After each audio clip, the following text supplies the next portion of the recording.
সহ বিনা ইঞ্জিনে এক সকালে 1 মাসের রাস্তা চলে যেতেন, আবার 1 বিকালে নিজের জায়গায় ফিরে আসতেন। সুবহানাল্লাহ। ঈসা নবীকে আল্লাহ রাব্বুল আলামিন মুজিজা দিলেন।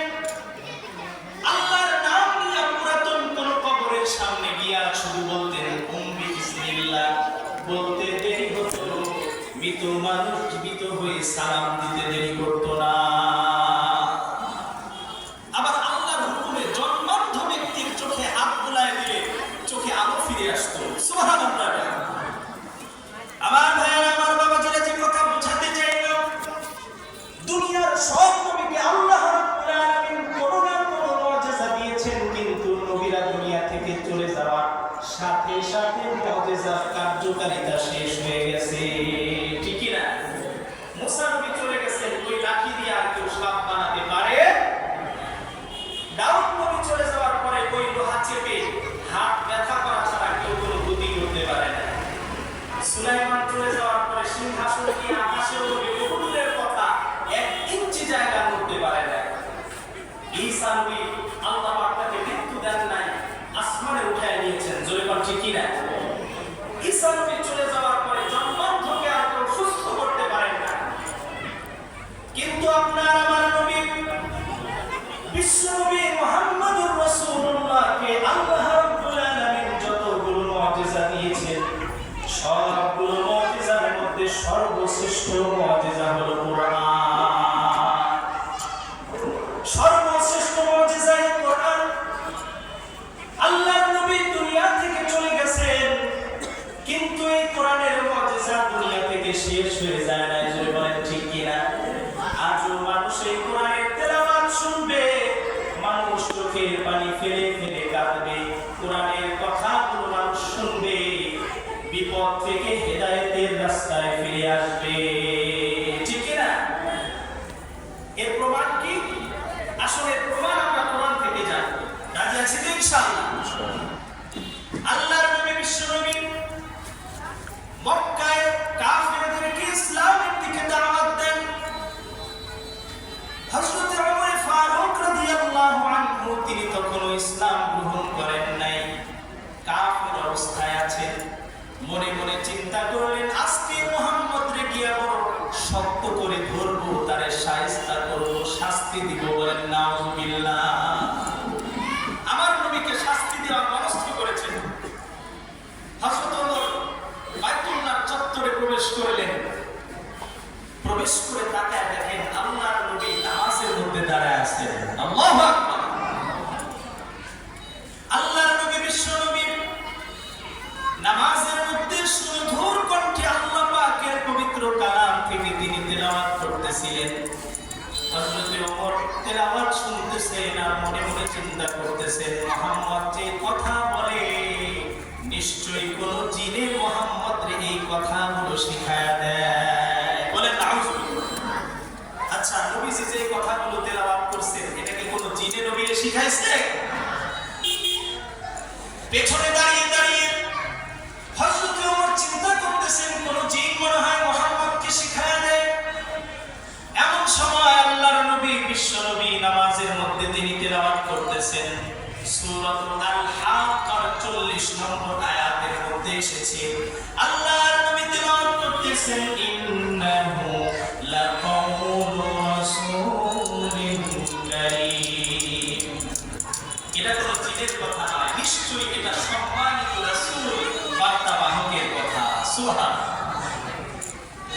এবার হযরত ওমর পেছনে দাঁড়ায় চিন্তা করতেছেন, এটা যদি কোনো জিনের কথা না হয়, নিশ্চয়ই এটা কোনো কবির কথা হবে। আপনারা এই কোরআনের দিকে একটু লক্ষ্য করলে দেখবেন প্রতিটা আয়াতের শেষে শেষে মিল আছে। জোরে বলেন ঠিক কি না? এই কোরআনকে যদি আপনি থেমে থেমে পড়েন, ছন্দের মতো মনে হবে, পদ্মের মতো মনে হবে, আবার একটু তাড়াতাড়ি পড়লে গদ্যের মতো মনে হবে। একটু লক্ষ্য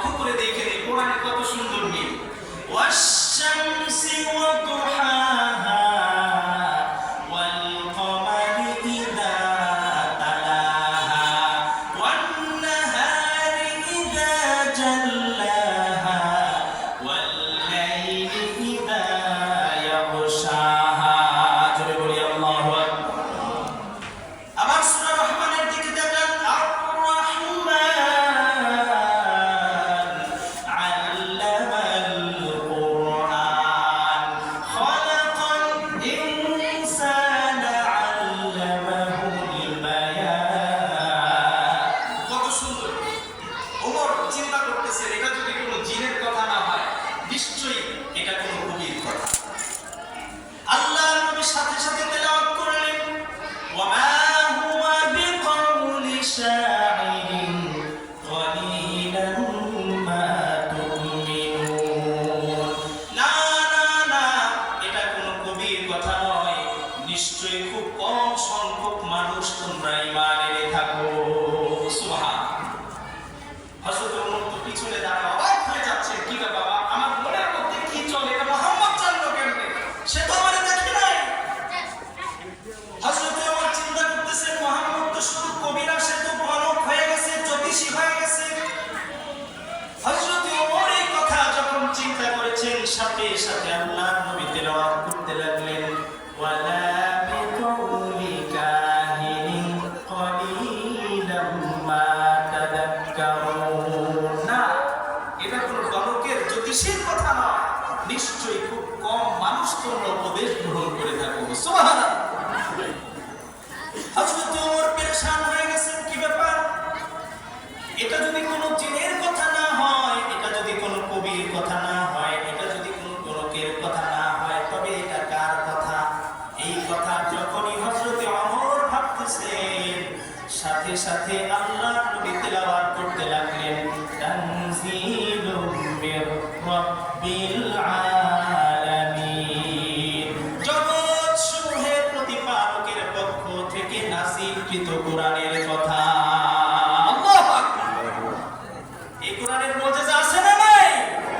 হযরত ওমর বলেন, তাফসীরে ইবনে কাসীরের বর্ণনা, আমি তখন ইসলাম গ্রহণ করি নাই, কিন্তু আমার মনে হচ্ছিল ইসলাম আর ঈমান তার শিকড় সুদ্ধা আমার কলিজার মধ্যে গেড়ে বসেছে। আল্লাহু আকবার। এই কোরআন হচ্ছে জীবন্ত মুজিজা। আল্লাহ পাক যত নবী দুনিয়াতে পাঠিয়েছেন, মোট আসমানি কিতাব পাঠাইছেন 104 খানা। জোরে বলেন কতগুলা? 103 কিতাবের সব বিকৃত হয়ে গেছে, কিন্তু এই কোরআন আজও পর্যন্ত, এই কোরআনের একটা আয়াত তো দূরের কথা, একটা শব্দ তো দূরের কথা, একটা অক্ষর তো দূরের কথা, একটা নকতা পরিবর্তন কেউ করতে পারে?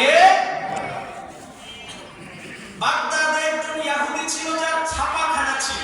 আপনারা বই ছাপানোর জন্য ইসলাম, ওই যে কি বলে, ইসলাম করে যায় না কোরআন ঢাকা, সেখানে একটা ছাপাখানা।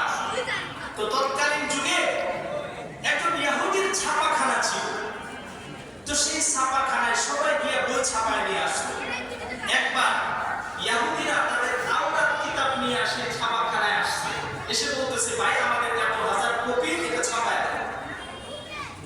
এবার ছাপাখানার মালিক ইহুদি চিন্তা করলো, আমি একটু পণ্ডিতি করে এই তাওরাতের মধ্যে একটু পরিবর্তন করে দিব, কয়েকটা আয়াত মুছে দিয়া নিজের মতো লিখে দিব, দেখব ইহুদিরা এটা ধরতে পারে কিনা। কয়েকটা আয়াত মুছে দিল, নিজের মতো করে কিছু আয়াত লিখে দিয়া বাজারে ছেড়ে দিছে। দেখে কয়েক মাস পার হয়ে যায়, কেউ ভুল ধরতে আসে না। কিছুদিন পরে একজন খ্রিস্টান এসেছে তাওরাত নিয়ে, আমার 1000 কপি লাগবে, সে বুদ্ধি করে কয়েকটা আয়াত মুছে দিয়া নিজের মতো লিখে দিছে। চিন্তা করছে, দেখি কেউ ভুল ধরতে আসে কিনা। দেখে কয়েক মাস পার হয়ে যায়, কেউ ভুল ধরতে আসে না। এবার ইহুদি চিন্তা করলো, মুসলমানদের কিতাব হলো কোরআন। জোরে বলেন ঠিক কিনা? এই কোরআনের মধ্যে আল্লাহ রাব্বুল আলামিন বলেছেন, ইন্না নাহনু নাযালনা যিকরা ওয়া ইন্না লাহু লাহাফিজুন। আল্লাহ রাব্বুল আলামিন বলেন, এই কোরআন আমি নাযিল করেছি, আর এই কোরআনকে হেফাজত করার দায়িত্ব আমি আল্লাহ নিজে নিয়ে নিয়েছি। কিছুদিন পরে একজন মুসলিম তার ছাপাখানায় আসছে কোরআন ছাপানোর জন্য, অনেক কপি করে মানুষের মধ্যে ফ্রি বিতরণ করে। এবার ইহুদি চিন্তা করলো, একটু পরীক্ষা করে দেখি মুসলমানদের কিতাব কি আসলেই আল্লাহ হেফাজত করবে, নাকি এটাও অন্যান্য কিতাবের মতো ভুয়া। কোরআন যখন তার হাতে চলে আসছে, নিজে বুদ্ধি করে পণ্ডিতি করে কয়েকটা কোরআনের আয়াত মুছে দিয়েছে, নিজের মতো করে মন গড়া কয়েকটা আয়াত লিখে দিয়েছে। কোরআনের কপিগুলো যেদিন ডেলিভারি দিয়েছে। পরের দিন সকালবেলা ঘুম থেকে উঠে দেখে বাড়ির চারপাশে হট্টগোল শুরু হয়ে গেছে, শুধু হালকা আওয়াজ। দরজা খুলে তাকায় দেখে হাজার হাজার মানুষ লাঠি সোটা নিয়ে তার বাড়ির বাইরে অপেক্ষা করতেছে। এবার ইয়াহুদি ছাপাখানার মালিক বের হয়ে ডাক দিয়ে জিজ্ঞেস করে, কি ব্যাপার ভাই, আপনারা এখানে জড়ো হয়েছে কেন, লাঠি সোটা হাতে কেন? আমি তো কোনো অপরাধ করি নাই। বলে, তোমার এত বড় সাহস, আল্লাহর কোরআনের মধ্যে পরিবর্তন করেছো, দুনিয়াতে তোমার বেঁচে থাকার কোনো অধিকার নাই। ইয়াহুদি ছাপাখানার মালিক মুসলমানদের পায়ে পড়ে গেছেন, ডাক দিয়ে বলে, ও মুসলমান ভাইয়া, আমি শুধু পরীক্ষা করতে চেয়েছিলাম সত্যি কি কোরআনের হেফাজতের দায়িত্ব আল্লাহ নিয়েছেন নাকি। আজকে আমি প্রমাণ পেয়ে গেছি, এই কোরআনকে নিঃশেষ করে দেওয়ার ক্ষমতা দুনিয়ার কারণ নাই। ঠিক কি না? আমার ভাই, আমার বাবাজিরা, মনে করেন সারা পৃথিবীতে যত কোরআন আছে সব যদি আগুন দিয়ে জ্বালায় দেওয়া হয়, আপনার কি মনে হয় কোরআন দুনিয়া থেকে মুছে যাবে? কারণ সারা দুনিয়ার মধ্যে এই যে আপনাদের হাফিজিয়া নুরানি এতিমখানা, এই এতিমখানার মতো সারা দুনিয়াতে যত মাদ্রাসা আছে, লক্ষ লক্ষ কোটি কোটি হাফিজে কোরআনের সিনার মধ্যে কোরআন আছে। জোরে বলেন ঠিক কি না? সারা দুনিয়ার সব কোরআন যদি পুরায় দেয়া হয়, কোরআনের হাফিজরা একটা একটা করে আয়াত তেলাওয়াত করতে থাকবে, আবার নতুন করে কোরআন দুনিয়াতে চলে আসবে। আল্লাহু আকবার। এজন্যই তো একজন হিন্দু শিল্পী, আপনারা নাম জানেন, নকুল কুমার বিশ্বাস, কত সুন্দর করে বলেছেন, যদি আগুন লেগে ধ্বংস হয়ে যায়,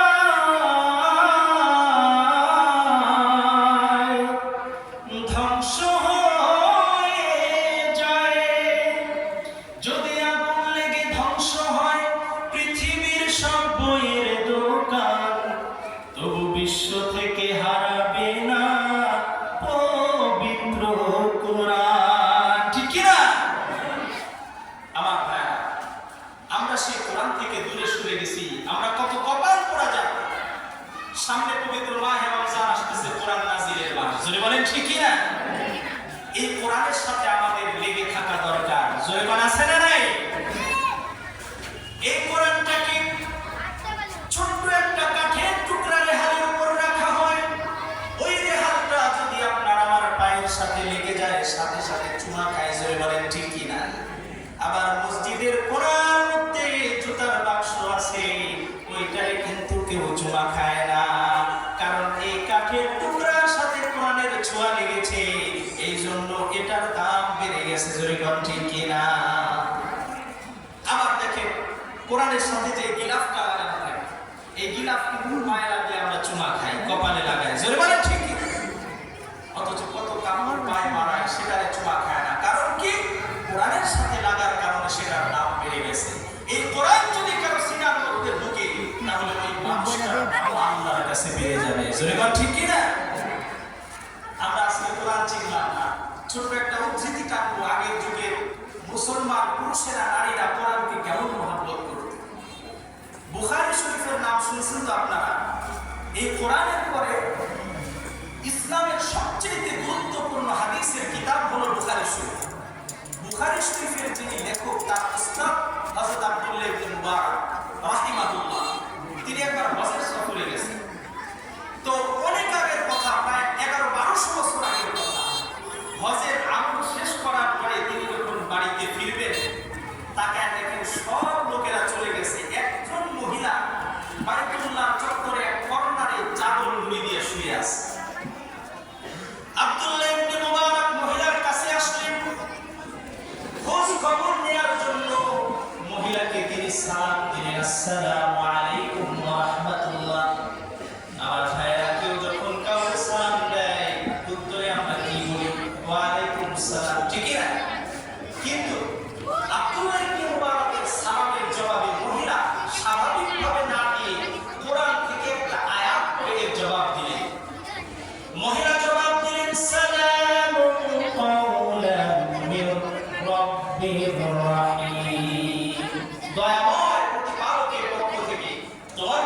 উদ্দীবসিত। আব্দুল্লাহ ইবনে মুবারক বলছেন, মাগো সবাই তো হজ থেকে চলে গেছে, আপনি একা কেন করে আছেন?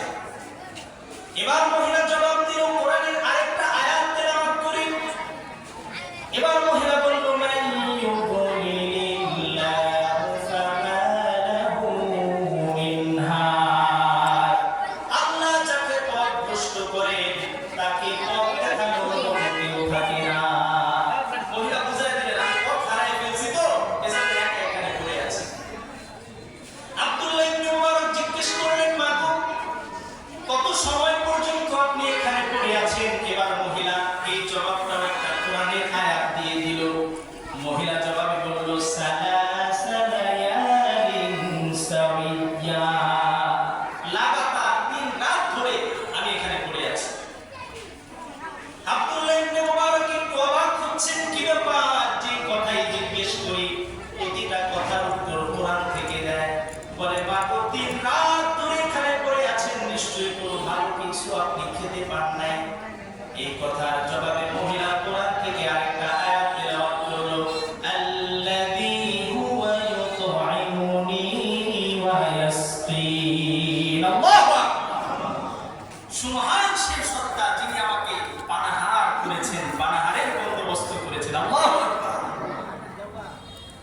আব্দুল্লাহ ইবনে মুবারক বললেন, মাগো একা একা হয়তো ভালো কোনো খাবার আপনি পান নাই, আমার কাছে ভালো কিছু খাবার আছে, আপনি চাইলে খেতে পারেন। এর জবাবে মহিলা পবিত্র কোরআন থেকে আরেকটি আয়াত তেলাওয়াত করলেন। এবার মহিলা বললেন, সুম্মা আতিম্মুস সিয়ামা ইলাল লাইল। মহিলা বললেন, অতঃপর তোমরা তোমাদের রোজাকে রাত পর্যন্ত পূর্ণ করো। তিনি বুঝায় দিলেন, আমি তো রোজা রাখছি, আপনার খাবার আমি গ্রহণ করতে পারবো। আব্দুল্লাহ ইবনে মুবারক চিন্তা করে, তো সাংঘাতিক মহিলা, কোরআনের বাইরে কোনো কথা বলে না। আব্দুল্লাহ ইবনে মুবারক বললেন, মাগো যেহেতু এখন হজের পরবর্তী সময়, নিশ্চয়ই আপনি কোনো ফরজ রোজা রাখেন নাই, নফল রোজা রাখছেন। আর ইসলামের বিধান হলো কেউ যদি সফরে হালতে থাকে আর ফরজ রোজাও ভাঙার অনুমতি আছে, সুতরাং আপনি ভেঙে ফেলেন। এই কথার জবাবে মহিলা পবিত্র কোরআন থেকে আরেকটি আয়াত তেলাওয়াত করলেন, ওয়া আনতাসুমু খায়রুল লাকুম ইন কুনতুম তা'লামুন।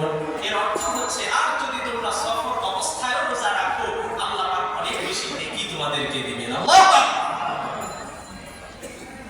আব্দুল্লাহ ইবনে মুবারক অবাক হয়ে জিজ্ঞাসা করলেন, মাগো যতগুলো কথা আপনাকে আমি জিজ্ঞাসা করেছি সবগুলো কথার উত্তর কোরআন থেকে দিয়েছেন, কারণ কি? এবার মহিলার জবাবে পবিত্র কোরআন থেকে আরো একটি আয়াত তেলাওয়াত করলো। মহিলা এবার পড়তে লাগলো, মা ইয়ালফিযু মিন কওলিন ইল্লা লাদাইহি রাকীবুন আতীদ। আল্লাহ রাব্বুল আলামিন কোরআনের মধ্যে বলেন, মানুষ তার জবান দিয়া, মুখ দিয়া যে কথা বের করে, প্রত্যেকটা কথা আল্লাহ পাকের ফেরেশতারা রেকর্ড করে ফেলে। মহিলা বুঝায় দিলেন, আমি এজন্যই কোরআন দিয়ে কথা বলি, কোরআন দিয়ে কথা বলার কারণে কোনো গুনাহ তো হবেই না, বরং প্রত্যেকটা অক্ষরে অক্ষরে আমলনামায় 10টা করে নেকি হতে থাকবে। কোরআন তুমি কত দামি জানে না সকলে, জানতো যদি পড়তো দেখে কোরআন হাদিসে খুলে। 10টি করে সওয়াব মিলে, 10টি করে নেকি মিলে, একটি হরফ পড়িলে কোরআন তুমি কত দামি জানে না সকলে।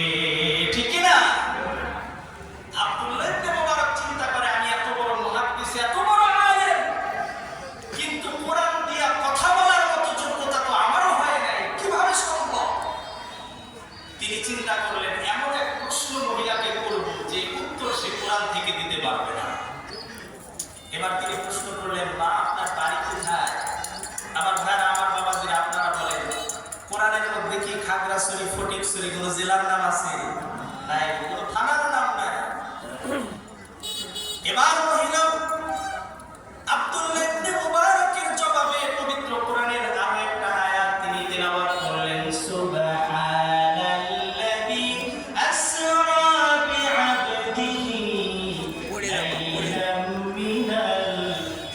মাসজিদিল হারাম লাইলান মিনাল মাসজিদিল হারাম ইলাল মাসজিদিল আকসা। পবিত্র সুবহান সেই সত্তা যিনি তার বান্দাকে মসজিদে হারাম থেকে মসজিদে আকসা নিয়েছেন। মহিলা বুঝায় দিলেন, আমার বাড়ি মসজিদে আকসার পাশে ফিলিস্তিনে, আমি হজ করার জন্য বাইতুল্লাহ এসেছি। আব্দুল্লাহ ইবনে মুবারক চিন্তা করে, এ তো সাংঘাতিক মহিলা, এর কোনো কথা দিয়ে আটকানো যাবে না, ঠিক কি না? আব্দুল্লাহ ইবনে মুবারক চিন্তা করে, এই মহিলাকে যদি আমি রেখে যাই, আল্লাহ একেবারে ছাড়বে না। মহিলাকে বললেন, বাবু আমার সাথে একটা উট আছে, আপনি যদি চান আপনাকে আপনার বাড়িতে আমি পৌঁছায় দিতে পারি। মহিলা এই কথার জবাবে কোরআন থেকে আরেকটা আয়াত পড়লেন, ওয়া মা তাফআলু মিন খাইরি ইয়ালামুল্লাহ। আর তোমরা যে ভালো কাজ করো, প্রত্যেকটা ভালো কাজের খবর আল্লাহ জানে। বললেন, মা আপনি উটের পিঠে আরোহণ করেন, আমি আপনাকে নিয়ে যেতে চাই।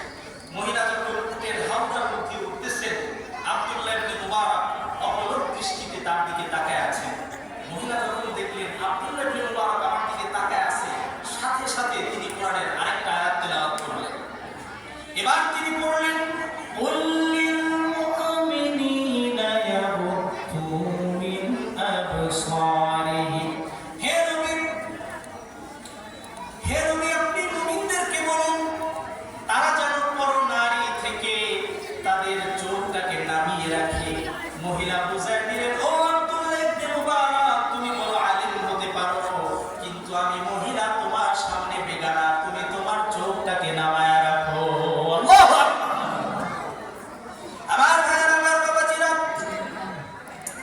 মহিলা যখন উটের মধ্যে আরোহণ করলো, দুজনে পথ চলতেছে। আব্দুল্লাহ ইবনে মুবারক জিজ্ঞেস করলেন, মা আপনার কোনো সন্তান সন্ততি আছে নাকি? এই কথার জবাবে মহিলা কোরআন থেকে আরেকটি আয়াত পড়ে জবাব দিলেন, আল মালু ওয়াল বানুনা যিনাতুল হায়াতিদ দুনিয়া। সন্তান আর সম্পদ এটা হচ্ছে দুনিয়ার সৌন্দর্য, আমার আল্লাহ পাক দুটোটাই আমাকে দান করেছে। আল্লাহু আকবার। চলতে চলতে এবার মহিলার বাড়িতে যখন পৌঁছে গেছে, আব্দুল্লাহ ইবনে মুবারক বলছেন, আপনার সন্তানরা যদি থাকে তাদেরকে ডাকুন। আটকানোর আরেকটা বুদ্ধি, কারণ সবার নাম তো কোরআনে নাই, জয়বান ঠিকই। কিন্তু এই মহিলা এত বড় বুজুর্গ, ওই রাস্তা আগে বন্ধ করে আছে। এবার মহিলা পবিত্র কোরআন থেকে তিনটা আয়াত তেলাওয়াত করে তিনজন সন্তানকে ডাকলেন। সর্বপ্রথম তিনি পড়লেন, ইয়া ইয়াহইয়া খুদিল কিতাবা বিকুওয়া ওয়া কাল্লামাল্লাহু মূসা তাকলিমা ওয়াত্তাখাযাল্লাহু ইব্রাহিমা খলিলা। আল্লাহ। তিনি বুঝাইলেন, একজনের নাম ইয়াহইয়া, একজনের নাম মূসা, আর একজনের নাম ইব্রাহিম। আমার ভাইরা একটু খেয়াল করেন, আমরা যখন আমাদের বাড়িতে যখন কোনো মেহমান আসে, আমরা কি করি? অধীনস্থ কাউকে তাড়াতাড়ি কিছু টাকা দিয়ে বাজারে পাঠাই, যাও কিছু ফল কিনে নিয়ে আসো, কিছু নাস্তার ব্যবস্থা করো। যদি বলেন ঠিকই না? এবার মহিলা তার সন্তানদেরকে বাজারে পাঠাবে কিছু খাবার আনার জন্য, কারণ মেহমানদারি তো করাতে হবে। তিনি পবিত্র কোরআন থেকে একটা আয়াত তেলাওয়াত করলেন। সূরাতুল কাহফের মধ্যে আল্লাহ পাক সেই আয়াতটি নাযিল করেছেন। ওই যে গর্তে অধিবাসীরা 300 বছর ঘুমানোর পরে, ঘুম থেকে জাগ্রত হওয়ার পরে স্বর্ণ মুদ্রা দিয়ে একজনকে বাজারে পাঠাইছিল। জোরে বলেন ঠিক কিনা? মহিলা এবার তেলাওয়াত করলেন, ফাবাআসু আহাদাকুম বিওয়ারিকিকুম হাযিহি ইলাল মাদিনা। মহিলা নিজের পক্ষ থেকে কিছু রৌপ্য মুদ্রা, স্বর্ণ মুদ্রা দিয়ে বললেন, তাড়াতাড়ি তোমাদের একজন বাজারে চলে যাও, সেখান থেকে উত্তম কিছু খাবার কিনে নিয়ে আসো। 10 মিনিট। আমার ভাইয়েরা, আমার বাবাজিরা, খাবার আনা হলো। টেবিলের মধ্যে যখন খাবার পরিবেশন করা হলো, এবার মহিলা আব্দুল্লাহ ইবনে মুবারককে অনুরোধ করছেন। কিভাবে অনুরোধ করবেন? খাবার